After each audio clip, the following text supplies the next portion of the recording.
Hello friends, welcome to Civil Success Point. आज हम video ARO की जो एक टेस्ट सीरीज चल रही है उसका टेस्ट 25th करेंगे। 24 टेस्ट तक अपलोड किए जा चुके हैं। जो नए हैं चैनल में वो चैनल को सब्सक्राइब जरूर कर लें और बाकी के टेस्ट आप प्लेलिस्ट में जाकर के सॉल्व कर सकते हैं। तो चलिए आज का पहला क्वेश्चन देखते हैं। कोयल का पर्यायवाची नहीं है। आपको इसमें बताना है कि कौन सा कोयल का पर्यायवाची नहीं है। परभृत, श्यामा, मधुकर और वनप्रिया।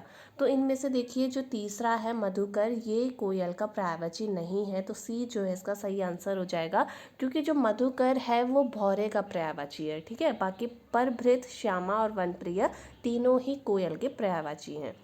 सेकंड क्वेश्चन है आपके पास, इनमें किस विकल्प के सभी शब्द तत्सम है। तत्सम आपको बताने हैं। तो आप चारों विकल्प को देख लीजिए अच्छे से। और इसका जो आंसर है अक्षय, उल्लास और कथावत, इसमें पहला आंसर जो है सही है। इसके तीनों ही जो ऑप्शन है वो सारे के सारे तत्सम है। ठीक है।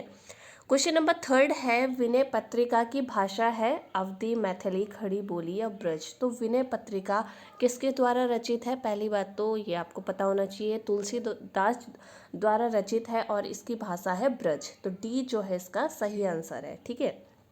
क्वेश्चन नंबर फोर्थ देखिए, जहाँ किसी की बात किसी और पर डालकर कही जाए वह कौन सा अलंकार होता है। तो देखिए इस तरह से डेफिनेशन, छोटी छोटी डेफिनेशन डाल करके भी अलंकार पूछ सकते हैं। तो जहाँ किसी की बात किसी और पर डालकर कही जाए वहाँ पर होता है अनुक्ति। ठीक है, तो इसका आंसर सी है। क्वेश्चन नंबर फिफ्थ देखिए, ऋषि का विशेषण है। ऋषि का विशेषण आपको बताना है। तो ऋषि का विशेषण आप देखिए, ऑप्शन है ऋषि, आर्य, आर्ष या ऋष्य। तो ऋषि का विशेषण होता है आर्ष। ठीक है, तो सी जो है इसका सही आंसर है। क्वेश्चन नंबर सिक्स्थ देखिए, खंडहर का तत्सम शब्द आपको बताना है, यानी कि जो खंडहर है ये तद्भव है, इसका तत्सम आपको बताना है। तो इसके ऑप्शन देख लीजिए आप, और इसका जो सही आंसर है वो है खंडगृह। ठीक है, खंडगृह खंडहर का तत्सम शब्द है। क्वेश्चन नंबर सेवंथ, यहाँ से क्वेश्चन जो है उत्तराखंड जीके के हैं। भारत का पहला मास गार्डन कहाँ विकसित किया जाएगा। तो भारत का पहला है इसलिए इम्पॉर्टेंट हो जाता है, और ये किया जाएगा नैनीताल में। ठीक है, खुरपाताल नैनीताल में। बी जो है इसका सही आंसर है। क्वेश्चन नंबर 8 देखिए, मोती बाग डॉक्यूमेंट्री का संबंध है। तो ये जो संबंध है ये डॉक्यूमेंट्री है, लगभग 1 घंटे की मूवी है।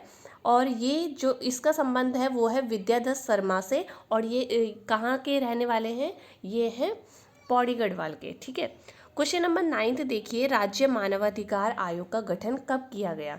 तो ये किया गया जुलाई 2011 में। तो सी जो है इसका सही आंसर है। ठीक है, 1993 के एक्ट के तहत जो है 2011 में इसका गठन किया गया। क्वेश्चन नंबर 10 देखिए, गोलू देवता द गॉड जस्टिस के रचयिता कौन है। ठीक है, तो इसके जो रचयिता हैं वो है CM अग्रवाल। सी जो है इसका सही आंसर है। क्वेश्चन नंबर 11 देखिए, गोला चौड़ का किला राज्य में कहाँ स्थित है।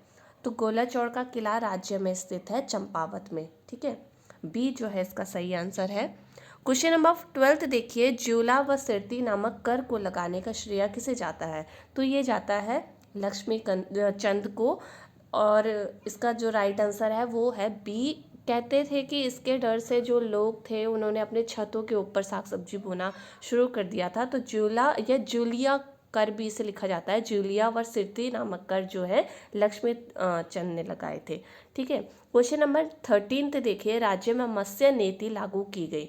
तो जो मत्स्य नीति लागू की गई थी वो की गई थी 2002 में। ठीक है, तो सी जो है इसका राइट आंसर है।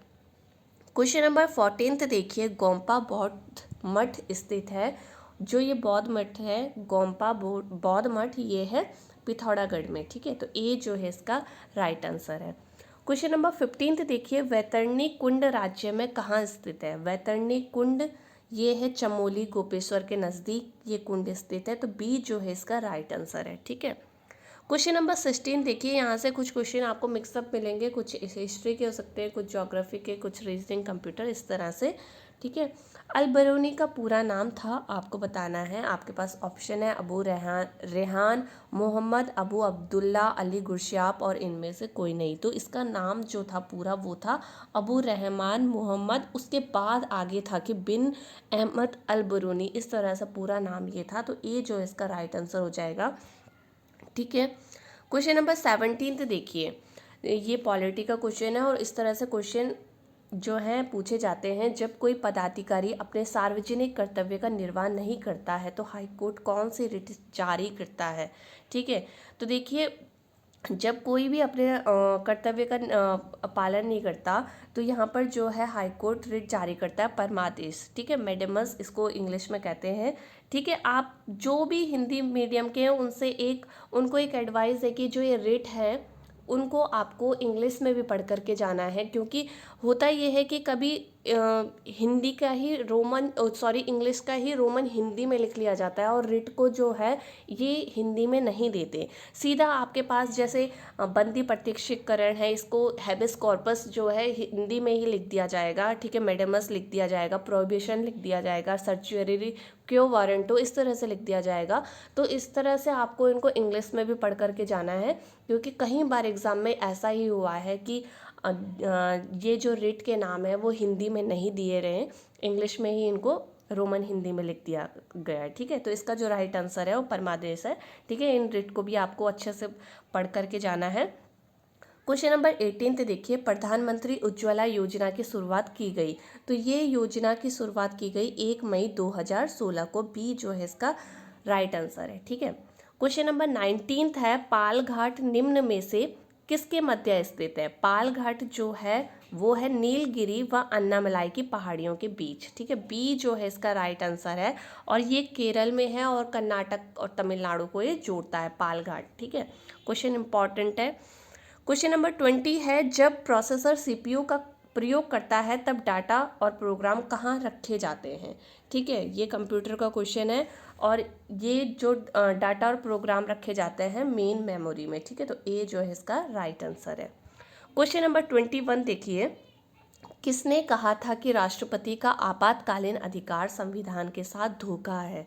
ठीक है, ये कहा गया था हृदयनाथ कुंजरू द्वारा। डी जो है इसका राइट आंसर है।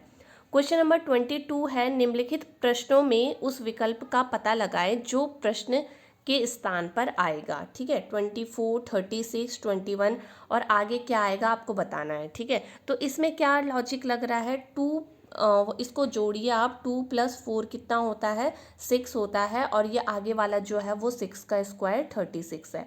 तो 2 1 कितना हुआ, ये हुआ 3, तो 3 का स्क्वायर कितना हो जाएगा 9। ठीक है, तो 9 जो है इसका राइट आंसर हो जाएगा, डी जो है इसका राइट आंसर हो जाएगा। ठीक है, क्वेश्चन नंबर 23 देखिए, आपको ये दे रखा है 13 45, 13 स्टार 45, 29 है, 24 स्टार 58, 41 है, इसी तरह से 74, 32, 53 है। आपको बताना है 97 स्टार 47 क्या होगा। तो देखिए इसमें एक लॉजिक लग रहा है कि 13 + 45 अगर आप जोड़ेंगे तो ये कितना होगा, ये हो जाएगा 58। फिर 58 को आप डिवाइड करेंगे 2 से, तो उसके बाद ये जो आपका आएगा वो आएगा 29। इसी तरह से जब आप इनको सॉल्व करते जाएंगे तो ये एग्जैक्ट यही आएंगे। उसके बाद अगर आप 97 और 47 को जोड़ेंगे तो ये आएगा 144 और इसको 2 से डिवाइड कर देंगे तो यह आ जाएगा 72। ठीक है, तो बी जो है इसका राइट आंसर हो जाएगा। आप करके देख लेना, मैंने आपको सीधा सीधा बता दिया है। क्वेश्चन नंबर 24 देखिए, दिल्ली 25 है, मुंबई का कोड 36 है, कोलकाता का कोड 49 है। तो आपको बताना चेन्नई का कोड क्या होगा। तो देखिए दिल्ली में कितने जो है आपके पास अल्फ़ाबेट हैं, आप इनको गिनिए। तो ये 5 है, तो यानी कि 5 का स्क्वायर 25, इसमें 6 है तो 36। ठीक है, कोलकाता में 7 है तो 49, चेन्नई में कितने हैं तो गिनिए 1 2 3 4 5 6 7, तो 7 है, 7 का स्क्वायर कितना हो जाएगा 49, इसका आंसर भी क्या कितना हो जाएगा 49। तो सी जो है इसका राइट आंसर हो जाएगा। ठीक है, निम्न में से माउस जैसा काम करता है आपको बताना है। आपके पास ऑप्शन है कीबोर्ड, स्कैनर, आइकन या ट्रेल बॉल। तो इसका जो आंसर है वो है डी, ट्रेल बॉल। ठीक है, डी जो है इसका राइट आंसर हो जाएगा। आज के 25 क्वेश्चन ये थे। ऐसे ही मैं नेक्स्ट सीरीज़ लेकर के आती रहूँगी। आप चैनल में बने रहें, जो नए हैं चैनल को सब्सक्राइब जरूर कर लेना। नेक्स्ट वीडियो में मिलेंगे, तब तक अपना ध्यान रखिए। Bye bye, take care.